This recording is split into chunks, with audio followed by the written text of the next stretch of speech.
نعمل ايه لو نسينا نعمل اختبار سندكون لطبقة من الطبقات واحنا شغالين؟ السلام عليكم ورحمة الله وبركاته.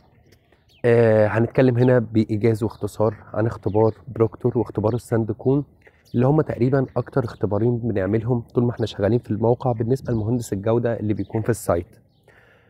مبدئيا اختبار البروكتور هو الاختبار اللي احنا بنحدد بيه نسبة المية اللي بتدينا اعلى معدل دمج بالنسبه للتربه اللي احنا بنشتغل بيها، اللي احنا هنستخدمها في عمليه الردم او في عمليه الاحلام. فمن خلال اختبار بروكتور حددنا نسبه الميه اللي هتدينا اعلى معدل دمج. طب ايه هو اختبار السندكون؟ اختبار السندكون هو الاختبار اللي بنتاكد بيه ان احنا وصلنا بالتربه دي لمعدل بروكتور اللي احنا اتفقنا عليه. فلو افترضنا ان بروكتور هو نسبه 100%، فاحنا دايما في السندكون هتلاقي النتائج 98 95 100%. فطول ما احنا عندنا الرينج ده اللي هو دايما في النانو ستراكشر ممكن تبقى 95 حد ادنى يعني للقبول، وفي الاعمال الاستراكشر بتبقى 98، وخصوصا في اعمال الطرق دايما بتبقى 98 او حسب ما تنص عليه المواصفه اللي انت شغال بيها. فالبروكتور، فهنا السندكون هو عباره عن بيدينا دليل للبروكتور اللي احنا كنا عاملينه. فهل هو محقق مثلا 95% من بروكتور لو احنا افترضنا ان بروكتور هي اللي 100%، او محقق 98؟ نيجي بقى نتكلم عن المشاكل اللي بتواجهنا في الاختبار ده. مقاول الردم مثلا راح ردم بدل 25 ردم 50 سنتي. ايه الحل؟ الحل ان احنا هنا بنلجأ لحاجه اسمها ديب ساندكون. هناخد على الوش اللي هو عند الليفل 50 مثلا سنتي اللي هو اشتغله، هناخد نقط عاديه خالص بعددها على السطح، وبنروح عاملين للنقط او للطبقه اللي احنا ما خدناش فيها نقط الساندكون، بنحفر 25 سنتي وناخد النقط بتاعتنا من على وش ال 25 سنتي اللي تحت برضو بعددهم، وكل حاجه تمام مفيش مشكله. طب لو لا قدر الله النقط اللي على العمق اللي هي ال 25 سنتي الاولانيين سقطت، بيبقى ايه الحل؟ الحل ان احنا اولا لازم نعرف ايه سبب السقوط. هل سبب السقوط هو نقص في محتوى الميه، ولا مشكله ان الدكاك، او مشكله في الدمك نفسه؟ بنعرف ازاي محتوى الميه؟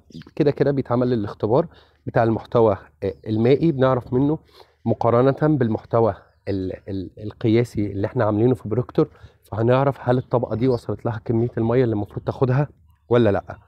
لو نسبه الميه تمام، يبقى الحاجه التانيه اللي فاضله لينا ان الدكاك، او الدكاك ما وصلش للعمق ده في الدك بتاعه. ففي الحاله دي المفروض ان احنا بنستخدم دكاك اكبر، بحيث ان المدى التاثير او الاكتف بتاعه يوصل للعمق اللي احنا عايزينه، اللي هو في الحاله دي مش 25 سنتي، هو 50 سنتي.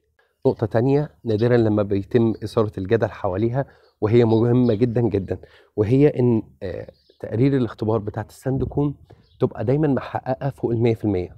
دي في حد ذاتها مشكله، لان المفروض احنا لما عملنا الاختبار القياسي بتاعنا في بروكتور خلاص عرفنا ان اقصى دمك هو قيمته قد كده. ازاي انا اقدر اجيب رقم اكبر من كده؟ هنا لازم نحلل المشكله، او لازم نحلل النتائج دي عشان نعرف ايه اللي وراها.